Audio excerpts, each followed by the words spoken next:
Hello, आज हम लोग यूपी टेट के प्रश्नों को हल करेंगे। ऐसे प्रश्न सुपर टेट में भी आते हैं। चलिए प्रश्नों को हल करेंगे और एक एक ऑप्शन को डिस्कशन करेंगे। सबसे पहला प्रश्न क्या है? सबसे पहला प्रश्न देखिएगा कि शिक्षण का सत्तावादी स्तर है। शिक्षण का सत्तावादी स्तर क्या है? Question number 1। ठीक है, अब देखिएगा शिक्षण कह रहा है, यानी टीचिंग का जो है सत्तावादी स्तर क्या होगा। सबसे पहले हम लोग एलिमिनेट करना सीखेंगे, खारिज करना सीखा जाए कि कौन सा नहीं होगा, तो आंसर निकालने में आसानी होगी। अब देखिएगा शिक्षण का सत्तावादी स्तर यानी तानाशाही स्तर कौन सा होगा, तो छात्र केंद्रित तो नहीं होगा। छात्र केंद्रित होगा तो बाल केंद्रित हो जाएगा, वो सत्तावादी नहीं होगा, ये आपका नहीं होगा। ठीक है, प्रधानाध्यापक केंद्रित, तो शिक्षण में प्रधानाध्यापक का कोई बहुत ज़्यादा रोल होता नहीं है, इसलिए इनका ये भी ऑप्शन नहीं होगा। उसके बाद तानाशाही में अनुभव केंद्रित भी नहीं होगा, ये भी बाल केंद्रित में आ जाएगा। यानी शिक्षण का सत्तावादी स्तर क्या होगा? शिक्षक केंद्रित, ये वाला ऑप्शन बिल्कुल सही होगा। ठीक है, ये वीडियो विशेष तौर पे यूपी टेट 2021 के लिए बनाया जा रहा है और मैं स्टार्ट कर रहा हूँ। पूरा कोर्स आपको निःशुल्क पढ़ाऊंगा, निःशुल्क टेस्ट लूँगा। यूट्यूब पे पहली बार ऐसा हो रहा है कि कोई शिक्षक आपको निःशुल्क पढ़ा रहा हो। मेरा जो सॉफ्टवेयर बना है उस पर आपको निःशुल्क टेस्ट लिया जाएगा, लिंक में दिया गया है, आप उसको देखिए। ठीक है, और कमेंट करके अपनी उपस्थिति को दर्ज कराइए ताकि मैं अपने इस वीडियो के जो प्रोसेस है उसको और आगे तक ले चले। दूसरा क्वेश्चन देखिए क्या है कि चरित्र का विकास होता है। चरित्र का विकास कैसे होता है? देखिएगा, इच्छा शक्ति द्वारा, सही है, आगे का ऑप्शन भी पढ़ा जाए। बर्ताव एवं व्यवहार द्वारा, ये भी सही है। नैतिकता द्वारा, ये भी सही है। उपयुक्त सभी, यानी आंसर क्या हो जाएगा? डी।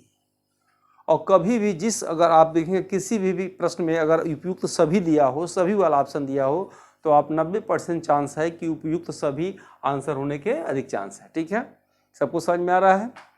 लिखने की आवश्यकता नहीं है, ध्यान से उसको पढ़िए। कोई दिक्कत हो कमेंट में आप लिखिएगा। निम्नलिखित में से कौन सा शिक्षण अधिगम का स्तर नहीं है?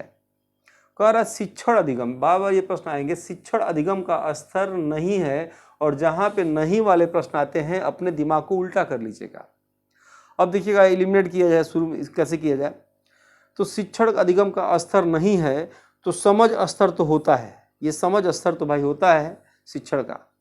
स्मृति स्तर भी होता है, स्मृति स्तर भी शिक्षण अधिगम का होता है।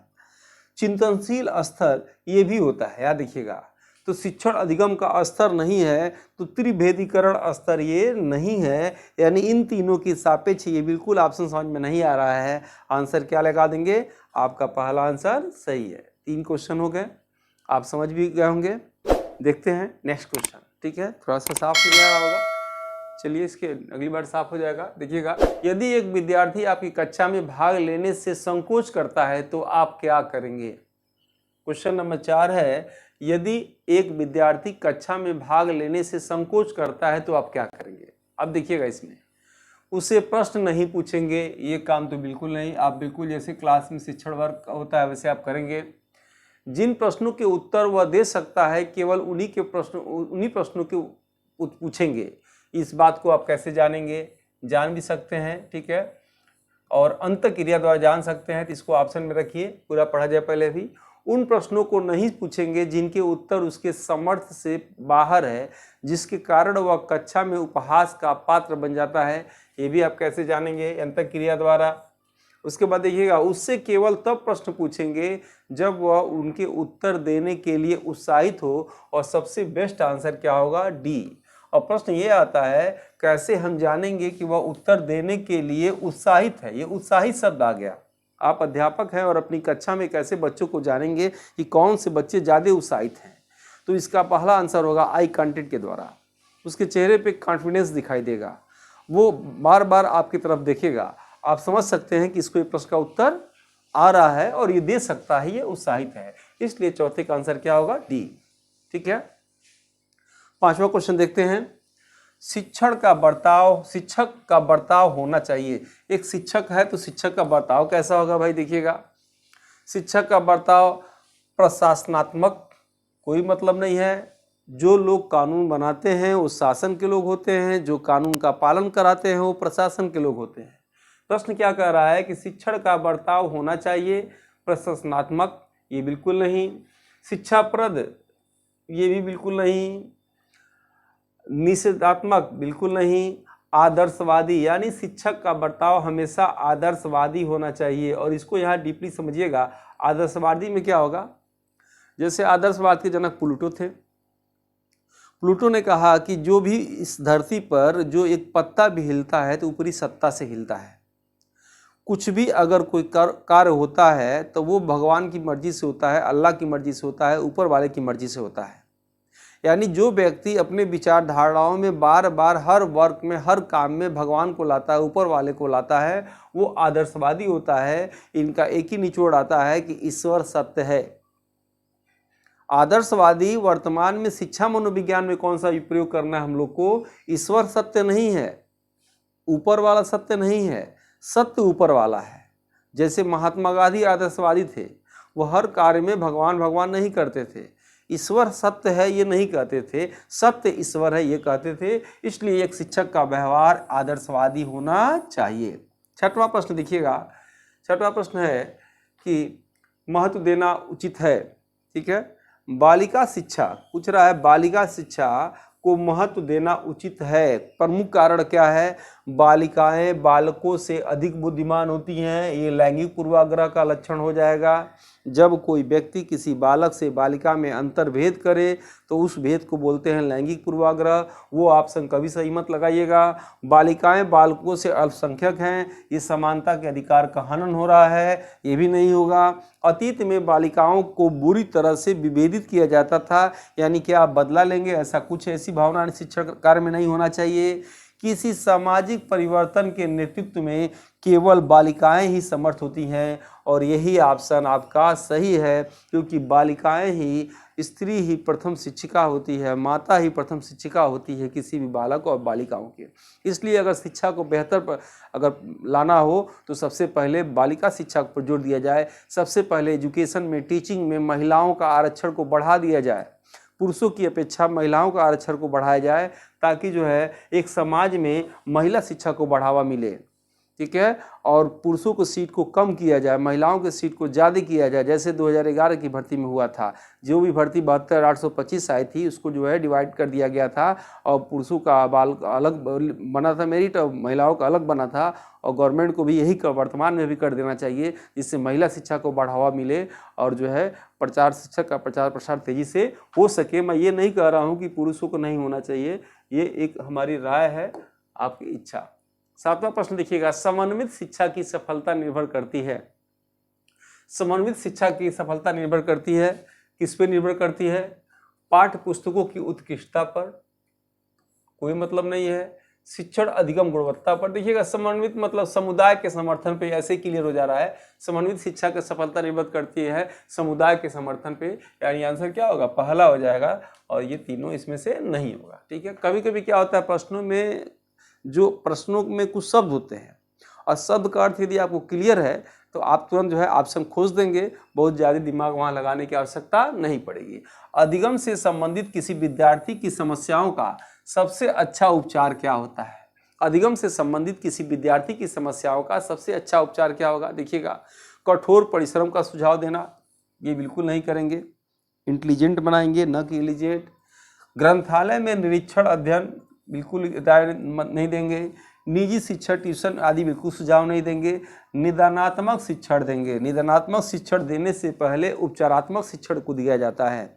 जैसे आप किसी समस्या का पता लगाएंगे और पता लगा के तब उस समस्या को हल करेंगे, तो जब समस्या को हल करेंगे तो उसे निदानात्मक कहेंगे। जैसे आप डॉक्टर के पास जाएंगे, आपकी तबीयत खराब है तो डॉक्टर क्या करेगा, जैसे आपके लक्षण देखेगा उसी हिसाब से आपको जो है लिख देगा कि आप ब्लड टेस्ट ये सब टेस्ट करके आप आइए, फिर आपको हम ट्रीटमेंट करते हैं।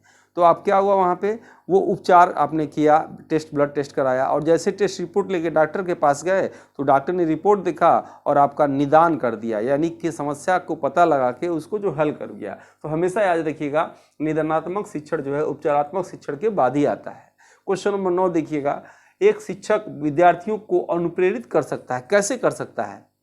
पुरस्कार देकर, सही मार्गदर्शन कराकर, उदाहरण देकर, कक्षा में भाषण देकर। चारों ऑप्शन सही लग रहा है आपको, लेकिन विद्यार्थियों को अनुप्रेरित करने का सही मार्गदर्शन देकर जो है ये हमेशा उसके साथ काम आएगा। ये आंसर आपका सही है। क्वेश्चन नंबर 10 देखते हैं क्या है। यदि कोई विद्यार्थी आपका सम्मान नहीं करता तो आप क्या करेंगे।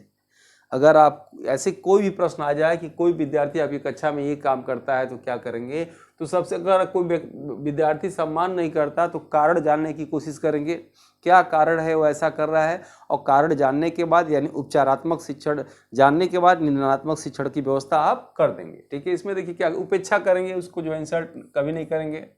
परीक्षा में कम अंक देंगे, ऐसा कभी नहीं। समानता का अधिकार का हनन किसी के साथ नहीं करेंगे, उसे डांटेंगे भी नहीं, और इस चारों ऑप्शन के अनुसार उसके अभिभावक से बात करेंगे, बल्कि ये भी उचित आंसर नहीं है। इसका बेस्ट आंसर होगा कि कारण जानने की कोशिश करेंगे, कारण जानने की कोशिश करेंगे,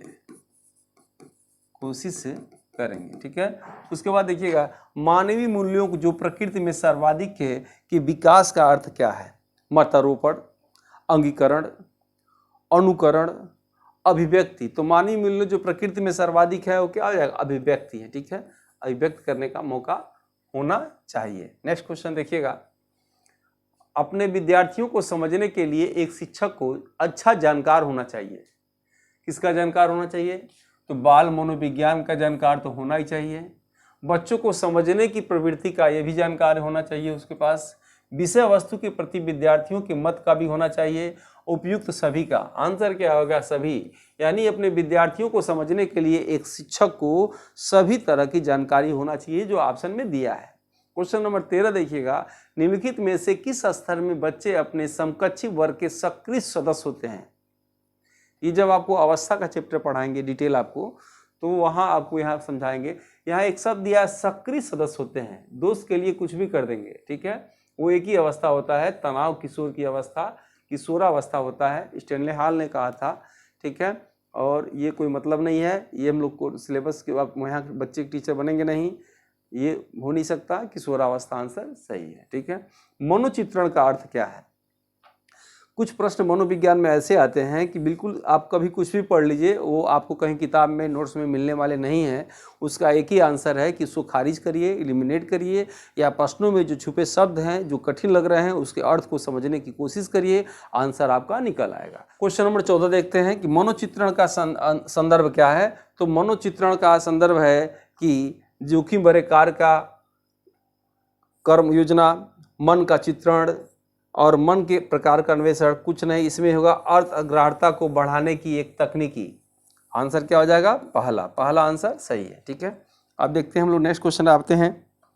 नेक्स्ट क्वेश्चन में प्रतिभाशाली होने का संकेत निम्नलिखित में से कौन सा नहीं है। और आपसे कहा जाता है कि जब भी नहीं वाले प्रश्न आएंगे कौन सा नहीं है, तो देख लीजिएगा जो सही निकले उसका उल्टा कर लीजिएगा। तो विचारों में सृजनात्मकता ये तो है, दूसरों के साथ लड़ना ये नहीं है, अभिव्यक्ति में अनूठापन ये है, कुतूहल जानने का ये है। यानी आंसर क्या हो जाएगा, बी आंसर सही है आपका, ये आंसर सही है। ठीक है, एक प्रसामान्य 12 वर्ष उम्र के बच्चे में सबसे अधिक होना क्या संभव है। 12 वर्ष का बालक यानी उत्तर बाल्यावस्था का बालक होगा। और क्या होगा वो, कुल प्रेरक के समन्वय में कठिनाई ये नहीं हो सकता। वयस्कों को खुश करने के बारे में दुश्चिंता की अनुभूति ये हो सकता है। अब और यहाँ में उसकी रुचियों की सीमित करना ये बिल्कुल नहीं होगा। समकक्षी के अनुमोदन के लिए बेचैनी ये आंसर आपका सही है। विद्यालय में विद्यार्थियों को भाग जाने का कारण क्या है। क्या कारण है कि बच्चे भाग जाते हैं। अगर आपको प्रश्नों का उत्तर अपने हिसाब से देना हो तो एक प्रश्न को देखिए, उसकी वीडियो को रोकिए, अपना आंसर लिख लीजिए, ABCD जो भी हो, फिर हमारे डिस्कशन को देखिए। आपको इस तरह भी आप इस वीडियो को देख सकते हैं। विद्यालय में विद्यार्थियों के भाग जाने का प्रमुख कारण क्या है, देखिएगा। समस्या के प्रति शिक्षकों का निर्दयी अभिवृत्ति ये बिल्कुल नहीं होगा। विद्यार्थियों को दंड नहीं देना ये तो और नहीं होगा। कक्षा शिक्षण में रुचि का अभाव ये हो सकता है। विद्यार्थियों में अध्ययन में रुचि का अभाव ये भी हो सकता है। अब देखिएगा ये दोनों में से कोई एक होगा, दोनों में से सही कौन सा होगा, कौन सा चुनेंगे। तो विद्यार्थियों में अध्ययन में रुचि का अभाव ये विद्यार्थियों में दे रहा है, किसी जगह की बात नहीं कर रहा है। और प्रश्न क्या पूछा जा रहा है कि विद्यालय से ठीक है। विद्यालय से विद्यार्थियों को भाग जाने के कारण, यानी विद्यालय से कहाँ भागेंगे, कक्षा से भागेंगे, यानी कक्षा शिक्षण में रुचि का अभाव। इसलिए दोनों आंसर होते हुए भी ये आंसर लगाएंगे। तो कक्षा से वो भाग जाते हैं तो कक्षा शिक्षण में रुचि का अभाव है, जिस कारण से वो क्लास को करना नहीं चाहते और वो भाग जाते हैं। ठीक है। क्वेश्चन नंबर देखेंगे 18, विद्यार्थियों में श्रम की स्मृति का विकास करने के लिए एक शिक्षक होने के नाते आप क्या करेंगे। शिक्षक अपने ही श्रम को प्रवृत्ति दिखाएगा, शिक्षक श्रम के महत्व पर व्याख्या करेगा। व्याख्या वाली कहानी कोई कभी सही नहीं होता है। समय समय पर विद्यार्थियों को श्रम करने का अवसर देगा, विद्यार्थियों को श्रम करने वाले लोगों का उदाहरण देगा। ये कभी नहीं होगा, इसको भी मत लगाइएगा। शिक्षक अपने ही श्रम में प्रवृत्ति दिखाएगा, और ये हो सकता है और ये हो सकता है। देखिएगा पहला क्या दिया है कि शिक्षक अपने ही श्रम में प्रवृत्ति दिखाएगा, समय समय पर विद्यार्थियों को श्रम करने का अवसर देगा। तो आपका आंसर हो जाएगा सी। ठीक है। नेक्स्ट वीडियो में आते हैं 19 नंबर। 19 क्या है, बाल विकास की परिभाषा का अध्ययन क्षेत्र है, मानवीय सामर्थ्यों में परिवर्तन का परीक्षण करता है, जीवन की अवधि के दौरान व्यवहार की व्याख्या ढूंढेगा, बच्चों की वयस्क तथा वरिष्ठ नागरिकों के साथ तुलना करेगा, किसी बच्चे का संज्ञानात्मक, सामाजिक तथा दूसरे सामर्थ्यों का क्रमिक विकास के लिए उत्तरदायित्व होगा। आंसर इसमें क्या निकलेगा, डी। ये तो आंसर बिल्कुल आपको पढ़ते ही लग जा रहा होगा कि नहीं होगा। 19 का आंसर क्या होगा, 19 का आंसर डी होगा। ठीक है। 20वां देखिएगा, प्राथमिक शिक्षक के लिए बाल मनोविज्ञान का आवश्यक है, क्यों आवश्यक है। यह बच्चों को अनुशासित बनाने में सहायता करता है। ठीक है। परीक्षा के परिणाम में उन्नति होती है। ठीक है। यह बच्चों को अभिप्रेरित करने के लिए सुविधाजनक तरीका बन जाता है। सही है। यह बच्चों को व्यवहार को समझने में शिक्षक की सहायता करता है। सबसे ज़्यादा सही है। आंसर क्या हो जाएगा, डी। ठीक है। क्वेश्चन नंबर 21 देखते हैं, विद्यार्थी में अवांछित व्यवहार को किंचित परिवर्तन करने में सबसे प्रभावी पद्धति क्या है। विद्यार्थियों को दंड देना, कभी ऐसा कार्य नहीं करना चाहिए पढ़ाते समय। अभिभावक के ध्यान में इसे ले आना, आप पढ़ा रहे हैं, स्वयं जिम्मेदार है, अभिभावक को बीच में क्यों लेकर आएंगे। अवांछित व्यवहार के कारणों को ढूंढना एवं उपचार के प्रबंधन करना, और चौथा इसकी उपेक्षा, इंसल्ट करना। ऐसा कभी भी उसकी उपेक्षा या इंसल्ट नहीं करेंगे। हमेशा याद रखिएगा, कारण जानने की कोशिश करेंगे। लर्निंग बाय डूइंग वाला ऑप्शन जो है आप चॉइस करेंगे, यानी अवांछित व्यवहार के कारणों को ढूंढना एवं उपचार के लिए प्रबंधन करना। आंसर क्या हो जाएगा, सी हो जाएगा। ठीक है। आपको शिक्षक दिवस पर कुछ विद्यार्थियों ने एक बधाई पत्र भेजा है, आप क्या करेंगे। कुछ नहीं, बच्चे आपके समकक्ष भी नहीं हैं, आपसे बड़े भी नहीं हैं, बधाई पत्र दिया है तो उन्हें धन्यवाद कहेंगे। ठीक है। कुछ नहीं कहेंगे तो ऐसा हो नहीं सकता, कुछ न कुछ कहना है। उन्हें पैसे की बर्बादी करने के लिए ये इतना कुछ नहीं आप बोलेंगे। उन्हें बदले में शुभकामनाएं देंगे, नहीं ये भी नहीं करेंगे, बस धन्यवाद देना है और कुछ नहीं करना है। जब एक विद्यार्थी असफल हो जाता है तो समझा जाता है, देखिएगा यहाँ प्रश्न को समझिएगा, जब एक विद्यार्थी अगर असफल होता है, फेल होता है तो उसकी पर्सनल जिम्मेदारी होगी। लेकिन अगर कक्षा के सभी विद्यार्थी असफल हो जाते हैं तो समझेंगे पूरा सिस्टम फेल हो गया, और इस सिस्टम में सबसे अधिक जिम्मेदार तथ्य कौन सा है, अध्यापक है। और यहाँ प्रश्न में क्या लिखा गया देखिएगा, एक शब्द दिया है, एक विद्यार्थी असफल हो जाता है तो समझा जाता है कि पद्धति असफल है, नहीं, अभी हमने आपको समझाया। शिक्षक असफल है, नहीं, क्योंकि एक की बात हो रही है। पाठ्यपुस्तकें असफल है, ये भी नहीं। यह व्यक्तिगत असफलता है। आंसर क्या हो जाएगा, डी आंसर सबसे बेस्ट है, डी आंसर आपका सही हो जाएगा। ठीक है। नेक्स्ट आते हैं हम लोग, नेक्स्ट आएंगे, किसी विद्यार्थी की सबसे महत्वपूर्ण विशेषता क्या है। अच्छा प्रश्न है, सबसे महत्वपूर्ण विशेषता क्या है, तो उत्तरदायित्व की अनुभूति सही है, विशेषता होना चाहिए। ईमानदारी विशेषता होना चाहिए। सहभागिता विशेषता होना चाहिए। आज्ञाकारिता सबसे अधिक विशेषता होनी चाहिए। जब उसके अंदर आज्ञाकारिता नहीं आएगा तो ये भी तीनों नहीं आएगा, इसलिए 24 का आंसर क्या होगा, डी। क्वेश्चन नंबर 25 देखते हैं। 25 देखिएगा, आप किसी कक्षा में पाठ पढ़ाते हैं और एक विद्यार्थी विषय से असंबंधित एक प्रश्न पूछता है तो आप क्या करेंगे। जैसे आप कोई चैप्टर बच्चों क्लास में पढ़ा रहे हैं और उस चैप्टर से असंबंधित किसी दूसरे चैप्टर से प्रश्न बालक पूछ रहा है, तो आप सीधी सी बात आप कहेंगे कि आप क्लास से बाहर मिलिएगा, ये असंबद्ध प्रश्न है, इसको हम बाद में बताएंगे। नॉर्मली आपको बताना है, बहुत ज़्यादा अपनी जानकारी को वहाँ दिखाने के लिए या बहुत ज़्यादा अपने आप को डल नौ बच्चे समझे तो बहुत ज़्यादा वहाँ जानकारी नहीं दिखाना है। जैसे शिक्षा मनोविज्ञान करता है वैसे शिक्षण कार्य को करना है। अब देखिएगा आंसर क्या निकलेगा। आप किसी कक्षा में पाठ पढ़ाते हैं और एक विद्यार्थी विषय से असंबद्ध एक प्रश्न पूछता है, आप क्या करेंगे? उसे असंबद्ध प्रश्न पूछने की अनुमति देंगे? कभी नहीं करेंगे, अभी आपको हमने समझाया। उसे असंबद्ध प्रश्न पूछने की अनुमति नहीं देंगे, ये कोई मतलब नहीं है इसका भी। उसे गैर अनुशासित समझकर दंडित करेंगे। उसे कक्षा के बाद प्रश्न पूछने का उत्तर देंगे। ये आंसर सही है, बी और सी, डी ज्यादा सही है, डी आंसर आपका बेस्ट है। उसे असंबद्ध प्रश्न पूछने की अनुमति नहीं देंगे, से अच्छा है कि उसी कक्षा के बाद में प्रश्न उत्तर देने के लिए कोशिश करेंगे। ठीक है, अब देखिएगा, बुनियादी स्तर पर मातृभाषा में शिक्षा देना बेहतर है क्योंकि यह बच्चों में आत्मविश्वास का विकास करेगा, पहला ऑप्शन। दूसरा है अधिगम को सरल बनाएगा। तीसरा है बौद्धिक विकास में सहायता करेगा। चौथा है प्राकृतिक वातावरण में बच्चों को सीखने के लिए सहायता करेगा। आंसर क्या होगा? डी होगा। मैंने अभी आपसे बताया, अगर आपको कोई प्रश्न अपने हिसाब से आंसर देना है तो एक प्रश्न को पढ़िए और वीडियो को ब्रेक करिए, अपना आंसर लिखिए, फिर मेरा डिस्कशन देखिए, आपको और अच्छी तरह समझ में आएगा। ठीक है, श्यामपट्ट पर लिखते समय सबसे महत्वपूर्ण क्या है? आप जब अध्यापक बन जाएंगे, अध्यापक बनने से पहले सोचते हैं कैसे बच्चों को पढ़ाएंगे, कैसे ब्लैक बोर्ड पर लिखेंगे। जैसे अध्यापक बन जाएंगे धीरे धीरे सब आपको आने लगेगा। श्यामपट्ट पर लिखते समय सबसे महत्वपूर्ण क्या है आपके लिए? अच्छी लिखावट, कोई मतलब नहीं है, हैंडराइटिंग बैठाने की आवश्यकता नहीं है। बड़े अक्षरों में लिखना कोई मतलब नहीं है, छोटे अक्षरों में लिखना कोई मतलब नहीं है। आप जैसे भी लिखिएगा वो लेखन आपका क्या स्पष्ट होना चाहिए, बच्चों को पढ़ने में आना चाहिए। आपको अच्छी लिखावट से या हैंडराइटिंग से या बड़े छोटे से कोई मतलब नहीं है। आंसर क्या होगा? बी। 30 क्वेश्चन है और ये आखिरी पेज 30 क्वेश्चन का। आपकी कक्षा में एक छात्र देर से आता है तो आप क्या करेंगे? मैंने कहा क्लास में कुछ भी समस्या होगा तो उसकी कारण जानने की आप कोशिश करेंगे। तो आपकी कक्षा में एक विद्यार्थी देर से आता है तो आप क्या करेंगे? कारण जानने की चेष्टा करेंगे। आंसर क्या होगा? सी। विद्यालय में विद्यार्थियों को कैसे प्रेरित करना उचित है?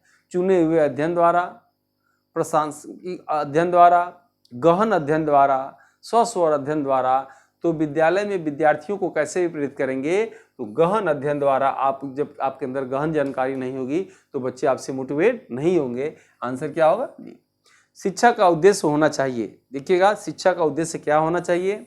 आप प्रश्न पढ़ के इसमें अपने आप आंसर निकल आएगा।